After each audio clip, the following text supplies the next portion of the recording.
খড়ির চুলায় রান্না করা গরম গরম চালের রুটি আর দেশি হাঁসের মাংস, এমন দৃশ্য দেখলে মনে হয় গ্রামের ঘ্রাণটা এখনো টিকে আছে আমাদের ভেতরে।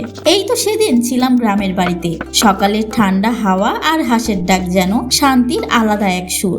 আজ রান্না হবে সেই দেশি হাঁস খড়ির চুলায়, তাই আম্মা মশলা বেটে দিচ্ছেন। হাঁসের মাংস আর চালের রুটি, এটাই তো গ্রামের আসল ঐতিহ্য। শীতের দিনে বা জামাই আপ্যায়নে এটা ছাড়া জমে না কোনো আসর। আমাদের পাবনা অঞ্চলে শাশুড়ি মা রুটি ছিঁড়ে ছিঁড়ে ছোট ছোট করে দেন, যেন জামাইয়ের খেতে কষ্ট না হয়। এসবই গ্রাম বাংলার মিষ্টি গল্প, ভালোবাসার স্বাদ। তোমরা কি কখনো এমন জামাই আপ্যায়ন দেখেছো? খড়ির চুলায় রান্না হাঁসের মাংস আর চালের রুটি কেমন লাগে তোমাদের? কমেন্টে জানাবে কিন্তু। আজকের মতো এখানেই শেষ। তোমাদের সাথে গল্প আমার আরো হবে।